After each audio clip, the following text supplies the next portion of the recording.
Ya, ahí parece que está grabando. Ahí sí. ¿Cómo están? Buen día. Una clase para mis estudiantes de zoología, pero obviamente abierta al que quiera verla. Hoy día vamos a ver una clase de cordados primero y después vamos a empezar con el primer grupo de los vertebrados que son los peces. ¿Ya? Entonces estoy abriendo ahí la presentación para que empecemos a ver ese temita. ¿Ya? Un poquito de paciencia, que el computador es viejito como su profesor.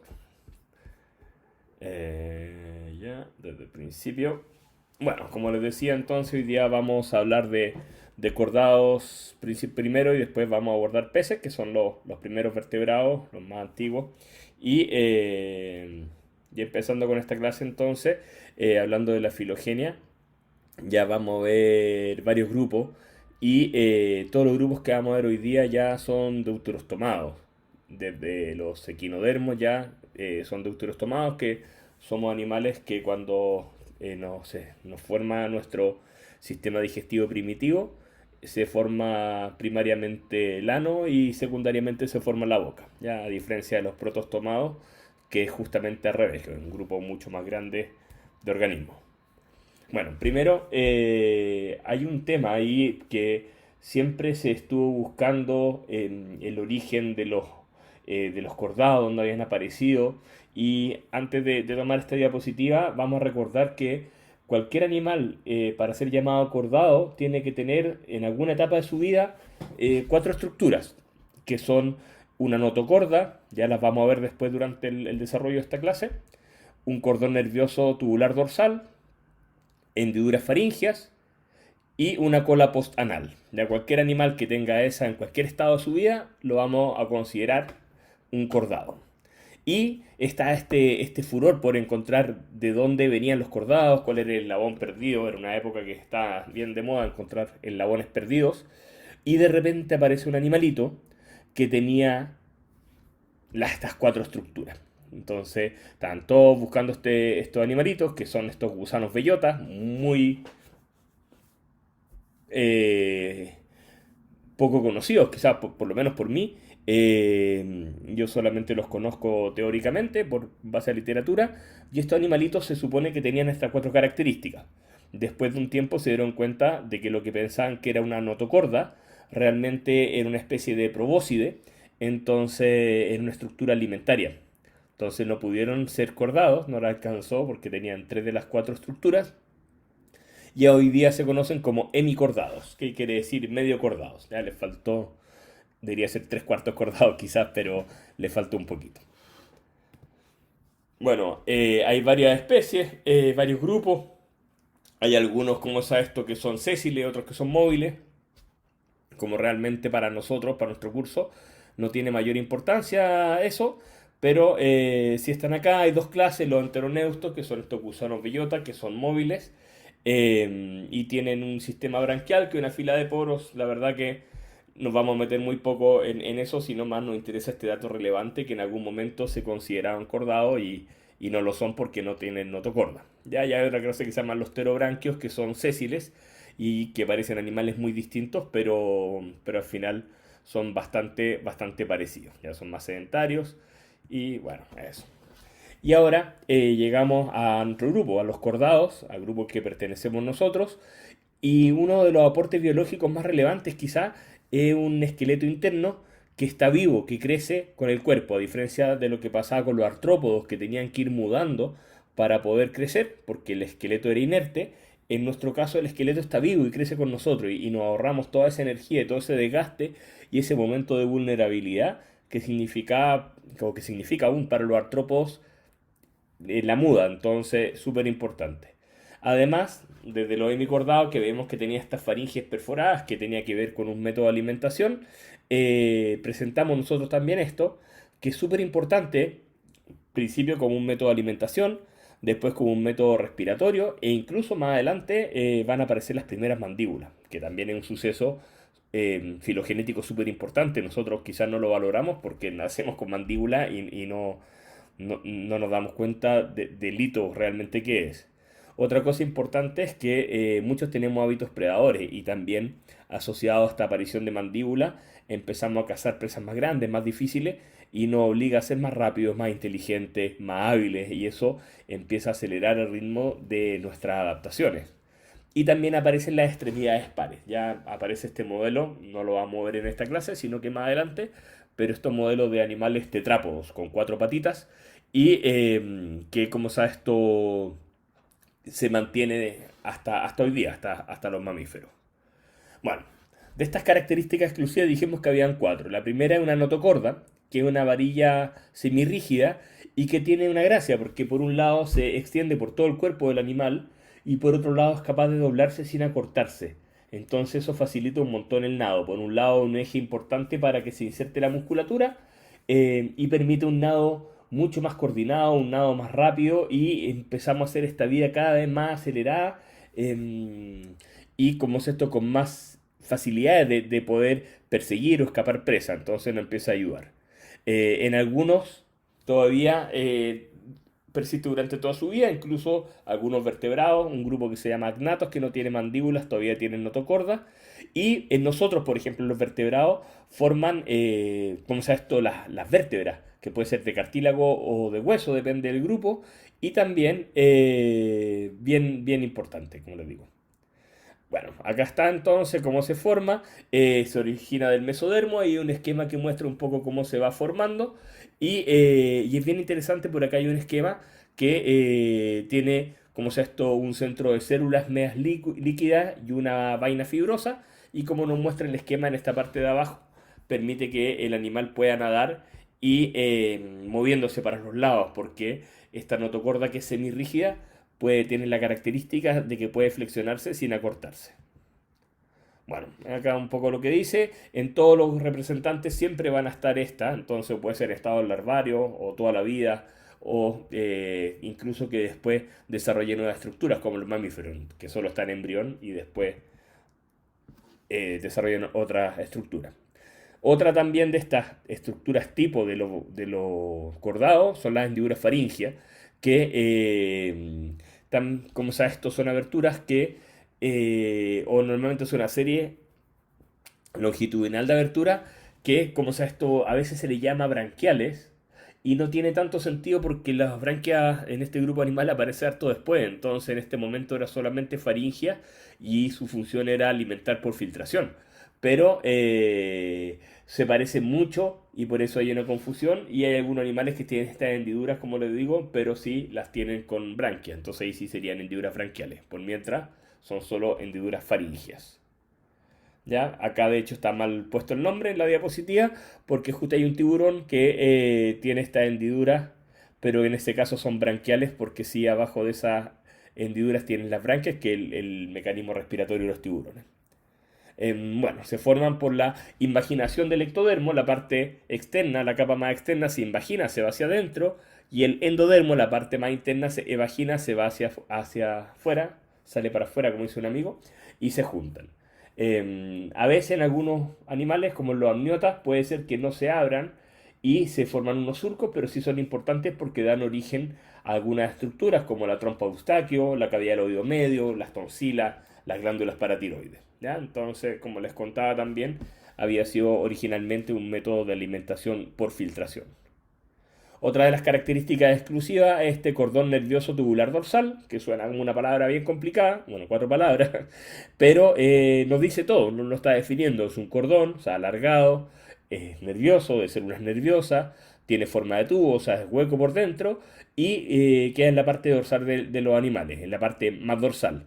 Entonces, es dorsal al tubo digestivo y vamos a ver en la siguiente diapositiva hay un esquema que nos muestra que en los grupos de invertebrados se veía que este cordón nervioso normalmente iba por ventral. Y en los animales más desarrollados, ese extremo anterior se ensancha para formar el cerebro. Acá vemos un esquema de un humano con un cerebro súper grande, súper interesante. Y en los vertebrados está protegido por los arcos neurales de las vértebras, el cerebro rodeado por un cráneo óseo o cartilaginoso, depende del grupo. Acá en este esquema vemos, por ejemplo, hay una cabecita cada un artrópodo y vemos que está el tubo digestivo y el cordón nervioso está por debajo. En cambio, acá vemos una especie de pez, pareciera ser un tiburón, y vemos que está el tubo digestivo, después está la notocorda acá, y acá tenemos el cordón nervioso que vemos que incluso es tubular, tiene un huequito ahí. ¿Ya? Entonces, acá vemos en este esquema, no sé por qué dice la cola postanal, que está la notocorda, está el cordón nervioso más dorsal, las hendiduras faringias y la cola postanal, que eran todas estas características. Bueno, y es la que nos faltaba, la cola postanal. Entonces, súper importante porque da movilidad, cambia las velocidades de los animales y es como una estructura añadida por el cuerpo. Nosotros estábamos acostumbrados a que todos los animales terminaban en el ano y ahora tienen después del ano una cola que permite gran movilidad. Ya los animales en general la tienen bien desarrollada, todos los vertebrados. Nosotros igual tenemos nuestro coxis, que es nuestro vestigio. Ya sobre todos los descendientes de los grandes simios tienen este coxis, ya no tienen la cola desarrollada. Y otra estructura que también aparece en este grupo, como se ha estado en este momento, lo vamos a ver en los urocordados, que aparece el endostilo, pero más adelante va a ser nuestra glándula tiroides, que cumple un montón de funciones, la van a ver un poco mejor en fisiología, pero súper importante y presente en todos los cordados, ¿ya? Entonces, súper importante. Bueno, todavía está en discusión de dónde venimos. La posición más antigua dice que nosotros veníamos de los artrópodos, anélidos, moluscos, que se parecen mucho más, pero así como hemos discutido en clase, muchas veces la morfología no es una buena herramienta para determinar filogenia, porque la morfología cambia muy rápido y cambia especialmente de acuerdo a las formas de vida y los tipos de hábitat. Entonces, animales filogenéticamente distantes pueden compartir mucho morfología porque están adaptados a una misma forma de vida o a un mismo hábitat o a las dos cosas. Y actualmente se cree mucho más que venimos de una rama de los equinodermos y los hemicordados que son deuteróstomos, como nosotros. Y como les decía, los rasgos que son moleculares o embrionarios normalmente son mucho más conservados que los rasgos morfológicos, entonces va ganando un montón de terreno. Entonces, lo primero, esta segmentación radial, que cuando nos empezamos a dividir en más células, nos empezamos a transformar, tiene una forma especial que se repite en los cordados, en los equinodermos y en los hemicordados. Y además, lo que les contaba esto de ser deuteróstomos, que decir que primero se empieza a formar el ano y después se forma la boca en nuestro sistema digestivo primitivo. Y además, como sea esto, el celoma se forma normalmente por una excepción de dos bandas mesodérmicas que se llama esquizocelia, esa forma, pero también está la enterocelia, que es más primitivo de cómo se forma el celoma. Entonces, los cefalocordados, que son súper antiguos, y las lampreas son los únicos cordados enterocélicos. Todos los demás más modernos, como sea esto, tienen esquizocelia. ¿Ya? Acá hay un esquema que nos muestra entonces cómo la esquizocelia, que está, como sea esto, a este lado, forma el celoma desde esta parte de acá que estoy marcando con el diafragma, con el cursor, perdón, y se empiezan a formar a los lados del intestino hasta que se forma completamente. En cambio, la enterocelia se empieza a formar, por eso se llama enterocelia, desde dentro del tubo digestivo hasta que se separa. ¿Ya? Después, cuando son adultos, no hay ninguna forma de darse cuenta. Entonces acá tenemos un animal que representa cada uno de los grupos. Bueno, vamos a hablar de los tunicados, o más bien urocordados. Y se les dice tunicados porque están cubiertos por una túnica. Estos animales mayoritariamente son sésiles, es decir, viven después de una metamorfosis. Cuando son adultos, fijos en un sustrato, son animales filtradores, hay cerca de 3.000 especies. Nuestro representante quizás más conocido de este grupo son los piures, que los conocemos porque tienen alguna importancia comercial. Y tiene una gracia muy especial porque esta túnica, que es resistente, contiene celulosa, que es un material muy raro en el reino animal, muy común en el reino vegetal, pero esta túnica es de celulosa. De hecho, cuando uno tiene la oportunidad de bucear y tocarla, o tocarla quizás en las pescaderías, se da cuenta que tiene un material muy particular cuando uno lo toca. Entonces son muy especializados y una de las características es que ellos, cuando son larvas, tienen las cuatro características de los cordados, es decir, tienen notocorda, tienen cordón nervioso tubular dorsal, tienen una cola postanal y tienen hendiduras faringias, pero después cuando se hacen sésiles hace una metamorfosis y en esa metamorfosis pierde la notocorda, pierde la cola postanal, el cordón nervioso tubular dorsal se transforma en un ganglio y lo único que mantiene son las hendiduras faríngeas, un animal que se alimenta por filtración. Entonces eso es bien interesante y eso es lo que define este grupo. Entonces recuerden que de las cuatro características tipo, solamente mantiene la hendidura faríngea y el cordón nervioso se reduce a un ganglio. Acá tenemos entonces un dibujo de su anatomía y vemos que acá está la hendidura faríngea, entonces estos animales se alimentan por filtración, el agua entra a esta cámara donde se filtra el agua y pasa directamente a este sifón anal y la comida queda retenida y se va por el sistema digestivo.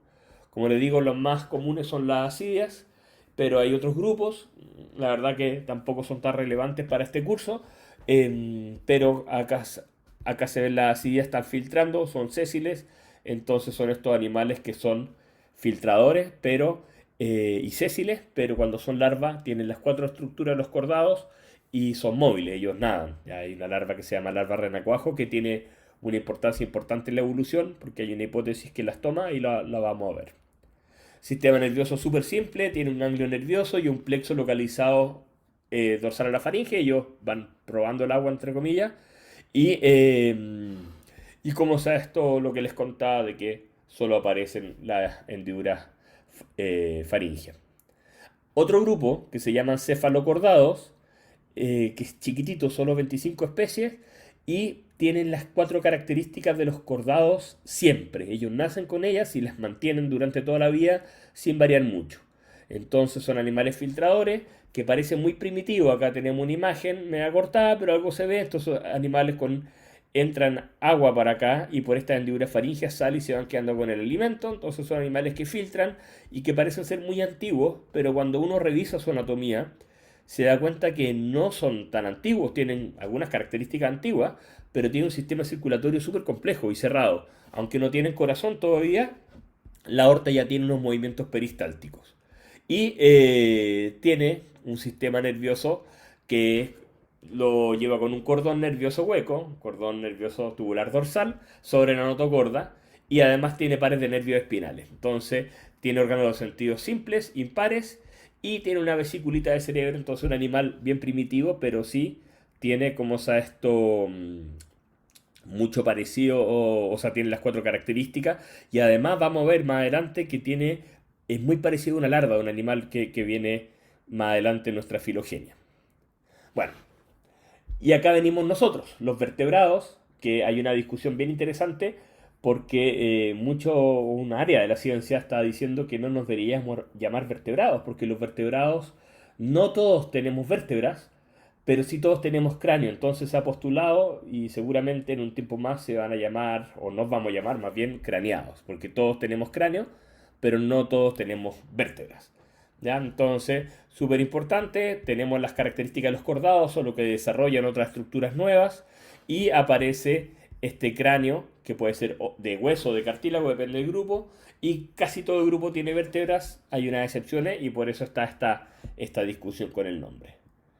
Bueno, adaptaciones que tenemos entonces, un endoesqueleto vivo, que crece con nosotros, impresionante porque además nos sirve para anclar nuestros músculos, entonces hacemos movimientos mucho más fuertes, mucho más precisos, tenemos una respiración más eficaz y una faringe también que nos ayuda a eso, entonces empieza este metabolismo más acelerado, somos animales más rápidos, con un sistema nervioso más avanzado que nos permite desarrollar nuevas conductas y estas extremidades pares también que empieza esta carrera evolutiva que termina en un ave volando a 350 kilómetros por hora, entonces, o un guepardo que corre a más de 100 kilómetros por hora. Entonces vamos en esta carrera evolutiva desarrollando más habilidades para capturar la presa y la presa más habilidades para poder escapar y sobrevivir. Bueno, este endoesqueleto entonces súper importante, una estructura interna de soporte, así como lo de equinodermo, pero crece con el cuerpo, eso es una súper ventaja, y además que todas estas patitas que vemos en este esqueleto, este tiranosaurio rex, son como sea, estos puntos de inserciones para los músculos. Ya los van a ver en anatomía, no los vamos a ver, pero eso permite una cantidad de movimientos que es muy rara en los animales y no todos pueden hacer eso. Nosotros no lo valoramos porque lo tenemos regalado, pero muy interesante. Además, este exoesqueleto, o sea, endoesqueleto, perdón, muchas veces también cumple con la misma misión que tiene el exoesqueleto de los artrópodos, es una cubierta protectora que protege órganos delicados, por ejemplo nuestro cráneo, protege nuestro cerebro, toda nuestra médula espinal está protegida por los arcos de las vértebras y la caja torácica está protegiendo el corazón y los pulmones, nuestros órganos más delicados. Entonces, súper importante y a veces incluso, bueno, nosotros tenemos los pelos y una piel más dura que nos ayuda también, como sea esto, a aislarnos y también a proteger nuestros órganos. Bueno, nosotros siempre vamos a hablar que nuestro esqueleto, como sea esto, está primeramente, se arma por cartílago. El cartílago es mucho más modelable. Hay animales acuáticos que conservan este cartílago durante toda la vida y porque se puede modelar, crece rápido. Y de hecho nosotros conservamos una parte cartilaginosa de nuestro hueso. Acá en este esquema vemos un hueso de seguramente un mamífero, porque está osificado completamente, y vemos, o podría ser un ave quizás también, y vemos que estas panchas rojas son cartílagos de crecimiento. Entonces son cartílagos que se empieza a crecer hasta que esté un hueso adulto, el último, ¿dónde está mi cursor? Acá. Un hueso adulto que ya no tiene cartílagos de crecimiento, entonces ya está completamente osificado y se llama, ya deja de crecer. Ya por eso a veces hay que tener cuidado cuando uno saca radiografías de cachorros que podrían tener estos cartílagos que son, como sea, esto no se ven en la radiografía. Entonces una persona sin experiencia podría confundir con una fractura o algún problema óseo. Además, reserva fósforos, entonces ATP, fosfolípido y ácido nucleico.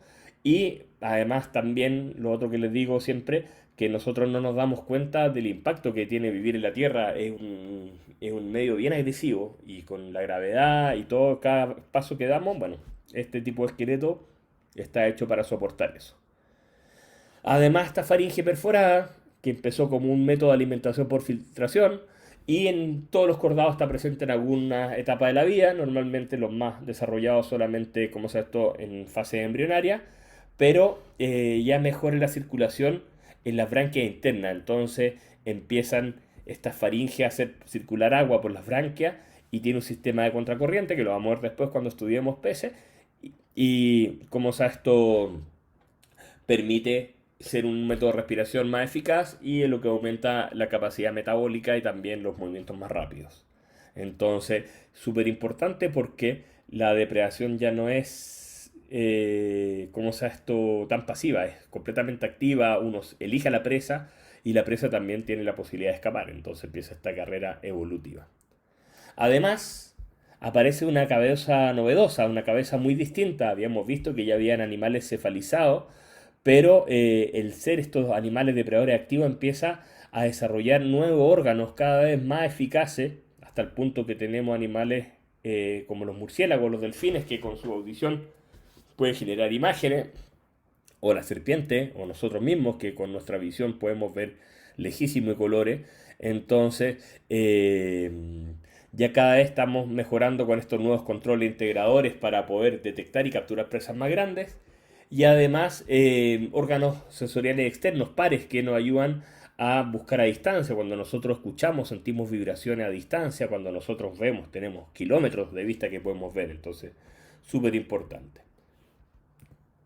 Bueno, y acá esta cabeza novedosa se debe quizá a dos innovaciones súper importantes. Hay una estructura que se llama cresta neural, que es una población de células del ectodermis que se sitúan a lo largo del tubo neural del embrión y estas dan origen al cráneo, a los nervios craneales, al esqueleto branquial y a los arcos aórticos.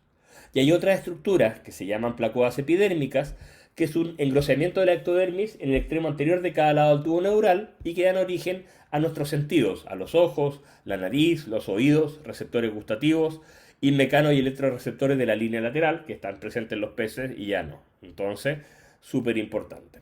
Bueno, las extremidades pares, entonces, los peces, ya lo vamos a ver, pero lo hemos visto en clase, ahí las aletas se clasifican en pares e impares, ¿Y por qué? Porque las aletas impares son más primitivas y las aletas pares son las que dieron origen posteriormente al modelo de animales tetrápodos, que somos los que tenemos cuatro extremidades. Bueno, todo esto, la aparición de los cordados se sustenta en una hipótesis de este señor Gargstan, que dice que una larva renacuajo de un urocordado, de un pariente del piure, se quedó en un estado que se llama pedomorfosis. Y pedomorfosis quiere decir que retiene características juveniles o larvarias en estado adulto. Entonces estos animalitos que hacían una metamorfosis y se transformaban en animales sésiles, en algún momento no hicieron esta metamorfosis y siguieron móviles y siguieron siendo animales móviles durante toda su vida, pudiendo reproducirse. Y eso es lo que propone este señor, que es el origen de cómo se esto los cordados. Bueno, vamos a ver esto en un momento más, me lo voy a saltar y después la vamos a retomar. Bueno, vamos a hablar ahora de los peces entonces, un grupo súper importante, de hecho el grupo más grande de vertebrados y son los más antiguos los vertebrados. Los más antiguos es un grupo que se llaman agnatos, que son unos peces que, como dice su nombre, no tienen mandíbula, natos es mandíbula y a sin. Entonces tienen unas boquitas circulares y pequeñas y estaban súper restringidos porque estos animales solamente podían comer cosas que le cabían en la boca o tenían mucho más dificultad. Entonces, además tenían otras características primitivas porque no tenían, por ejemplo, aletas pares. Por eso se sabe que la aleta impar es un rasgo primitivo. Y después viene un grupo de animales que nosotros pertenecemos a ese grupo que nos llamamos natos tomados, animales con mandíbula. Somos todo el grupo de animales que podemos comer presas mucho más grandes que nosotros. Y lo vimos en la prehistoria. Un grupo de humanos se juntaba para cazar mamut, animales mucho más peligrosos, mucho más grandes, que tenían muchas más herramientas para defenderse, pero nosotros desarrollamos esta inteligencia y podíamos entre varios cazar estos mamuts, bueno, tanto que los extinguimos muchas de las especies que habían, y alimentar a grandes familias. Entonces empezó esta cosa, y no solamente los humanos, sino que abajo a la izquierda vemos una foto de un tiburón blanco que está depredando un lobo marino, y son animales que muchas veces pueden comer presas que no les caben en la boca, sino que pueden sacar una mascada, la presencia de la mandíbula es súper importante, y más que comerse una presa entera. Entonces, súper importante. ¿Cómo se formó? Se modifican los dos primeros arcos branquiales del cartílago, se articulan y empiezan a doblarse hacia adelante, como es esto, para transformarse en esta mandíbula. Y además, la musculatura se empieza a desarrollar, claramente es musculatura que es homóloga del soporte de las branquias, y bien interesante, pero después vamos a ver animales que tienen una fuerza mandibular impresionante. Bueno, y acá entonces están los peces, este grupo que lo conocemos de siempre, nos cuesta clasificarlo porque antes se hablaba de animales acuáticos, pero vemos que hay un montón de animales acuáticos, entonces tienen que empezar a buscar características porque es un grupo además súper heterogéneo. Entonces actualmente es un vertebrado acuático que respira por branquias, aunque hay unos que respiran por pulmones, tiene los miembros en forma de aletas y generalmente la piel cubierta por escamas de origen dérmico, pero no todos tienen escamas. Entonces no es un grupo monofilético, sino que son varios grupos y un montón de especies. Ya hay un tiburón blanco, hermosísimo, que nos está sonriendo a la cámara. Bueno, entonces el grupo más antiguo y diverso de los vertebrados. 5 de las 9 clases de craniata o vertebrados son, y la mitad de los vertebrados son peces. Entonces un grupo bien, bien especial. Acá tenemos un poco la evolución. Y entonces primero aparecieron estos peces agnatos que no tenían mandíbula. De hecho, los dos de abajo son especies que viven entre nosotros todavía, ya los vamos a ver. Y como sea esto, que son los mixines o anguilas babosas, y las lampreas con estas bocas que son sin mandíbula. Ellos igual son animales que se alimentan, pero claro, no son muy exitosos y hay poquitas especies de ellos. Aparecen cráneos, pero los mixines, por ejemplo, no tienen vértebras y las lampreas tienen vértebras rudimentarias. Entonces por ahí, perdón, está la discusión de que si nos deberíamos llamar vertebrados o craneados. Bueno, acá los agnatos entonces súper antiguos, 84 solamente especies en dos clases, no tienen huesos por dentro, significación interna, no tienen mandíbulas, no tienen escamas ni aletas pares, puros rasgos que son rasgos primitivos, y las hendiduras branquiales están en forma de poros. Acá, registro fósil, se han encontrado un montón de estas placas con las que se alimentaban, que es bien complicado armar este puzzle, y acá más o menos lo han armado para entender cómo se alimentaban estos animales, y lo podemos ver. ¿Ya? Bueno, los Mixin entonces, poquitas especies, 76 especies, más primitivos del grupo, son todos marinos, son casi ciegos, carroñeros y tienen estos tentáculos que le permiten, seguramente están llenos de quimiorreceptores, encontrar carroña o sus presas, y se sabe muy poco de ello en verdad. Se sabe que tiene un sistema circulatorio de baja presión y además es una biología reproductiva que se sabe re poco, solo se cree o se sabe que hay 100 hembras por cada un macho y los huevos son poquitos y extremadamente grandes y no tienen estado larvario. ¿Ya? Poquito yo las conozco, tienen un mecanismo de defensa que empiezan a sacar una baba cuando son atacadas, muy abundante, a mí me ha tocado verlo y es bien impresionante. ¿Ya? Las conocí acá en Chile, así que es un animal que sí podemos encontrar acá en Chile. Y los cefalospidomorfos o las lampreas, 43 especies, también poquitas, y muchos caracteres derivados que los sitúan cerca de los peces más evolucionados. Acá vemos un esquema que los comparan con un pequeño tiburón y tienen algunas características, pero no presentan aletas pares todavía, ni mandíbulas. Entonces muchas son parásitas, miren esta boca llena con estos dientes, entonces ellas cuando capturan un pez, lo toman, lo raspan, le hacen mucho daño, no siempre los matan, y la larva es bien interesante porque la larva era esta amosete. ¿Se acuerdan que yo les dije que íbamos a hablar algo después de una larva que habíamos dejado pendiente? Déjenme buscarla. Mi larvita que se nos quedó atrás. Acá está. Entonces esta larva amosete es bien especial porque se parece mucho al anfioxo, a los cefalocordados. Busquemos el cefalocordado para que se acuerden. Miren todo lo atrás que tuvimos que bajar. Acá están los cefalocordados. Entonces aparece esa larva amosete que se parece mucho en la forma del cuerpo, en la apariencia, cómo viven, pero son bien distintas también. Porque ya tienen, ¿se acuerdan? La anterior no tenía un corazón, esta tiene un corazón con dos cámaras, ya no tiene un ganglio, sino que tiene un cerebro dividido en tres partes, prosencéfalo, mesencéfalo y rombencéfalo. Y además tiene como estos órganos sensoriales especiales derivados de placoa epidérmica, glándula tiroides, glándula hipoficiaria, entonces tienen características bastante más modernas. Ya avancemos lo que retrocedimos. Ya. Y ahora vamos a ver una clase bien importante, los condrictios, que son ictio quiere decir pez, condro quiere decir cartílago, son los peces cartilaginosos, que los conocemos como tiburones, rayas, las mantas, hay hartas especies, 850 especies vivientes, no son tan abundantes, pero son muy reconocibles igual, y están, además tienen algunas características que la obligan a estar siempre en la parte alta de las cadenas alimentarias, entonces en algún momento son fáciles de ver y de reconocer además.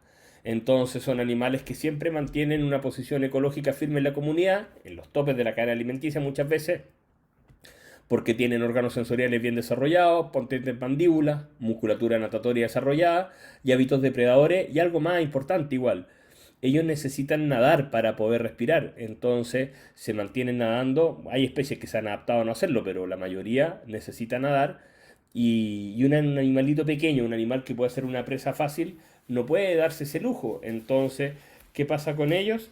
Ellos se mantienen en esta parte alta de la cadena alimenticia porque no tienen la posibilidad como de esconderse, como lo hacen después, vamos a ver otro grupo de peces. Bueno, acá en este esquema vemos que en Chile hay bastantes especies y una de las características es que no tienen hueso, tienen cartílago y eh, eso lo hace bien especiales. Es una característica que se puede usar para vivir en el agua porque no soporta la gravedad, sería inviable un animal cartilaginoso terrestre, mucho más difícil. Y están todos estos tiburones, rayas, torpedos que son bien especiales porque ellos pueden dar descargas eléctricas como una anguila eléctrica. Y las quimeras también, que que está abajito, que son bastante especiales de forma, ya un grupo súper pequeño. Normalmente son marinos, poquitas especies, solo 28 de agua dulce, no les va muy bien, ya vamos a ver por qué. Y acá se encuentra el pez más grande del mundo, que es el tiburón ballena, que puede medir cerca de 12 metros. Entonces, Lamobranquio están todos estos grupos, acá está la clasificación, no me interesa que se aprendan eso, entonces la vamos a dejar un poco así en pausada, para no obligarlos a estudiarse algo que no voy a preguntar. Pero acá sí esto es más interesante, y su forma y sus funciones. Ellos tienen una anatomía bien particular, son súper homogéneos. O sea, uno que no sepa nada de tiburones ve un tiburón y sabe que es un tiburón, porque se parece mucho entre ellos. Entonces vamos a ver que ellos tienen aletas pares y tienen aletas impares. Las aletas pares tienen, que son las más modernas, la aleta pectoral y las aletas pélvicas.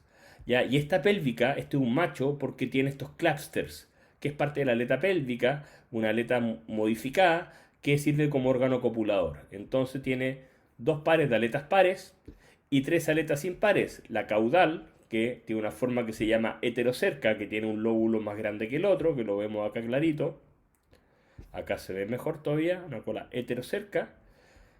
La anal, también es una aleta impar, y la aleta dorsal. Ya funciones de la aleta entonces, las caudal para dar propulsión, la anal esa y la dorsal para dar estabilidad, y las pectorales y las pélvicas le sirven para direccionarse, para detenerse.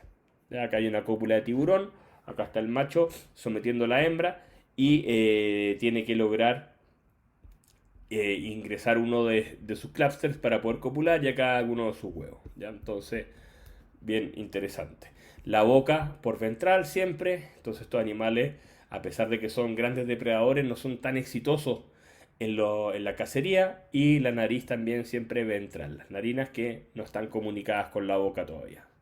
Eso pasa en los anfibios. Bueno, entonces estos orificios nasales son bolsas ciegas y normalmente anteriores respecto a la boca. Los ojos laterales no tienen párpado en general los peces. A veces hay algunos que tienen unas placas protectoras por la espina de sus presas, pero párpados no necesitan porque el párpado es para humedecer los ojos. Y hendiduras branquiales, normalmente 5 pares y delante de cada aleta pectoral.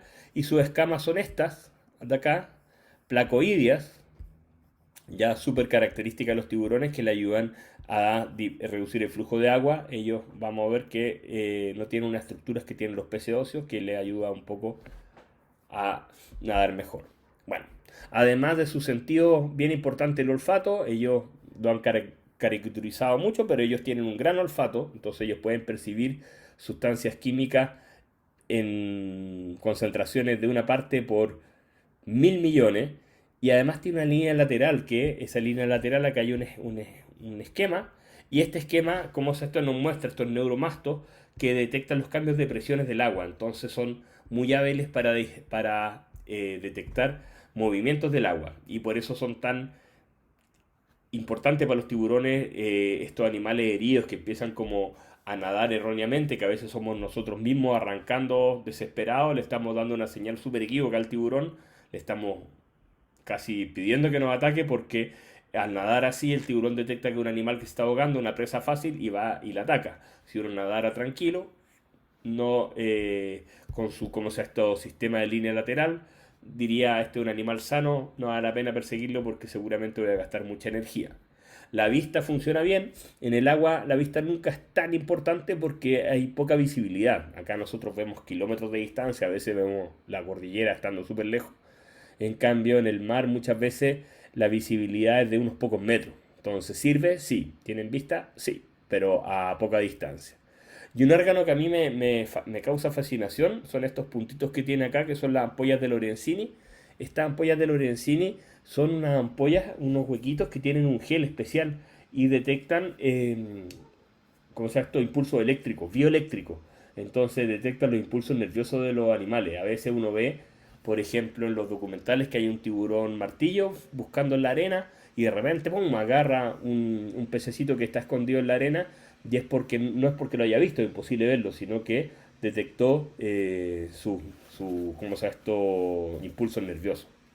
Así que, bien interesante. Bueno, las mandíbulas, este esquema está mal hecho, son muy fuertes, pero ellos tienen un montón de dientes, de corridas de dientes. Si alguna vez han tenido la posibilidad de ver alguna mandíbula de tiburón, verán que tienen una gran cantidad de corridas de dientes. Es muy común que los tiburones pierdan dientes, es su estrategia. Ellos no mastican, no tienen brazos, entonces muerden una presa con mucha fuerza y arrancan un pedazo lo que pueden y eso se lo tragan. y muchas veces van perdiendo dientes, pero se reponen todo el tiempo y nunca se quedan sin dientes. Ya la boca se abre a una amplia faringe para poder tragar y un sistema digestivo con hígado y páncreas, un gran hígado muchas veces, porque le ayuda a flotar. Los hígados de los tiburones tienen un hidrocarburo que se llama escualeno, que es más liviano que el agua, entonces le ayuda un poco a flotar y hay especies de tiburones que tienen cerca de un 25% de su peso corporal el hígado, entonces súper súper grande. Eh, Además, un corazón como todos los otros peces y la fecundación como tienen estos clústers es interna siempre, pero hay especies que son ovíparas, otras que son ovovivíparas, incluso hay especies que son vivíparas verdaderas. Y es bien interesante porque en esas que son vivíparas se ha detectado incluso canibalismo, que las crías se comen entre ellas dentro de ese lugar que es como una especie de útero donde se desarrollan. Bueno, y las rayas, también bien abundantes, tienen esta forma característica. No es lo mismo una raya que una manta. Pues, las mantas son estas que son pelágicas, viven en las columnas de agua, y las rayas viven pegadas al fondo, son bentónicas. Entonces son bien, bien especiales, bien características, también fáciles de reconocer.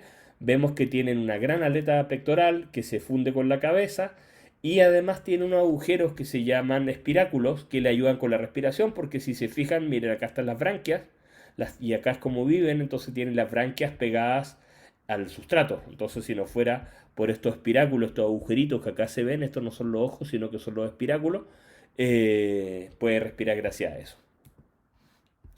Y los céfalos, o las quimeras, bien bonitas, también he visto algunas en Chile, y un grupo pequeño, y una estirpe aberrante que se separó en las musbranquias hace un montón de tiempo, poquitas especies, solo 30 especies vivientes, y una de las características es que no tienen dientes, sino que tienen unas placas, y algo más interesante, porque no lo he dicho hasta ahora, los tiburones, todo este grupo, tienen mandíbulas y cráneo, pero la mandíbula no está pegada al cráneo, están separadas por su origen. En cambio, en este grupo ya sí tienen la mandíbula fusionada con el cráneo. Bueno, y ahora vamos a ver a los peces óseos, ya los osteícteos, que son los peces que nosotros ya más conocemos. De hecho, el 96% de las especies que se conocen son peces óseos. Y no son los únicos, porque han habido otros grupos también que tenían esqueleto óseo, pero este grupo que se bautiza así, entonces tiene este hueso endocondral que quería decir que se formaba inicialmente de cartílago, que después se iba osificando. Y además este grupo tiene algunas adaptaciones bien interesantes y que además le dio una gran ventaja evolutiva. Ellos tienen pulmones en algunos casos y en otros casos tienen vejigas gaseosas derivadas del tubo digestivo que les permite mantener una flotabilidad. Además tiene una estructura, que ya la vamos a ver, está esta que está acá, que se llama opérculo. Vamos a ver si lo puedo dibujar. Entonces este opérculo, acá está pintándolo, es una estructura que tiene un componente óseo, un hueso, y además una musculatura especializada, y tiene dos funciones. Este opérculo protege las branquias, porque tiene un hueso, pero además es móvil por la musculatura, entonces permite crear un flujo en las branquias. Pasa el agua por la boca, sale por las branquias, entonces a diferencia de la mayoría de los tiburones, estos peces no necesitan moverse para respirar, pueden respirar estando quietos, y eso tremenda ventaja evolutiva porque pueden pasar la noche en una pequeña cueva respirando, moviendo los opérculos y no tienen que exponerse a ser comidos y no necesitan ser estos grandes animales que eran los tiburones, sino que pueden ocupar todos los niveles de la cadena alimenticia. Entonces estas dos adaptaciones le ayudaron a tener mayor eficiencia respiratoria, es decir, la presencia de una vejiga gaseosa que además le ayuda con la flotabilidad. Ellos pueden elegir con qué a qué profundidad pueden estar sin gastar energía, más el opérculo, tremenda ventaja respiratoria. Entonces estos animales lograron colonizar los ambientes hipóxicos. ¿Cuáles son los ambientes hipóxicos? Hipo, poco,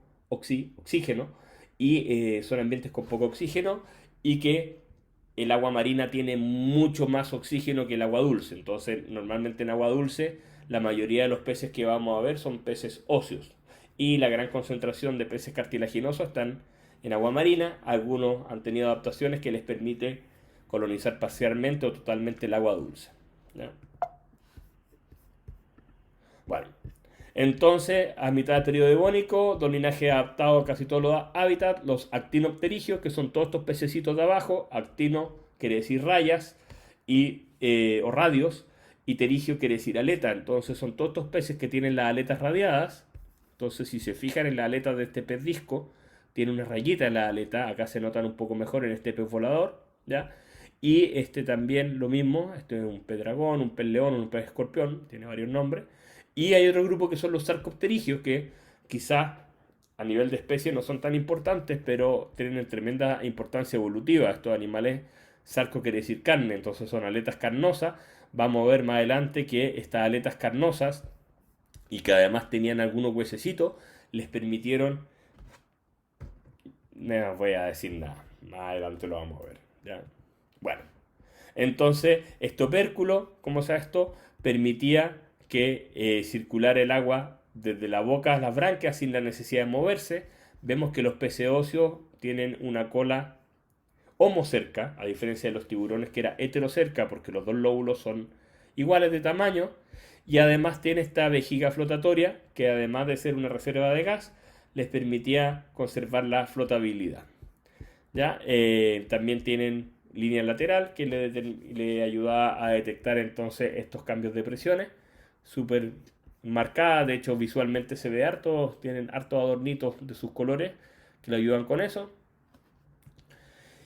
Y bueno, los primeros actinopterigios eran los paleos, que quiere decir antiguos, nícidos, que tenían, como sea, esto eran peces óseos con aletas radiadas, pero la cola era heterocerca, un rasgo más primitivo, y las escamas súper antiguas, una escama gruesa yuxtapuesta, quiere decir que está una al lado de la otra y no imbricadas como los peces, que está así como las tejas de un techo, y con una capa de ganoína, que era un material, y eso un poco no lo vamos a dar mucha vuelta. Los primeros entonces son los condriósteos más primitivos, los esturiones, los peces de espátula, perdón, que era ese, el bichir, que perdón, el bichir y este un esturión.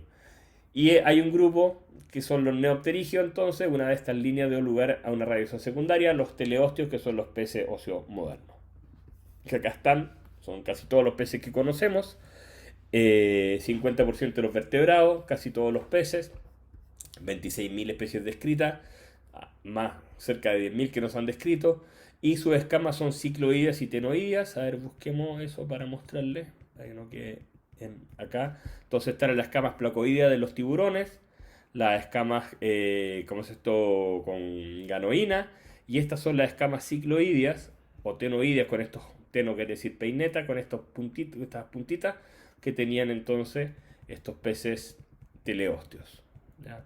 Bueno, otra cosa interesante de ello es que muchas veces su aleta dorsal tiene adaptaciones súper importantes. Acá vemos un pez vela, por ejemplo, que puede extender una gran aleta dorsal que le permite cambiar de velocidades, su estrategia de caza, o un pez dragón, león o escorpión, y un pez roca que tiene una adaptación similar, tienen espinas con veneno, entonces ellos se defienden de su depredador así, este caza por sorpresa, parece una roca y si alguien lo pisa, hay Dios, y este también ocupa sus espinas para poder protegerse, ¿ya? Sus espinas con veneno. Las rémoras, bien interesantes porque su aleta dorsal también se ha transformado en una especie de ventosa, entonces como él normalmente sigue animales más grandes para aprovecharse de lo que comen, para no gastar energía nadando, se pega, se adhiere con esta ventosa y el otro animal lo tiene que estar llevando. Otra cosa importante es que la boca de estos peces es terminal, se dice de tipo terminal. Entonces, estos peces tienen la boca en la punta de su cuerpo y eso es súper importante porque los tiburones dijimos que no eran tan eficientes para cazar porque ellos tienen la boca por la parte ventral. Entonces, cuando van a comer, llegan a su presa y después tienen que buscar cómo morderla. En cambio, cuando uno tiene la boca terminal, al momento de llegar a la presa, ya, como se esto, sola tiene que abrir la boca para alimentarse, entonces aumentó la velocidad del ataque de un 39% a un 89%.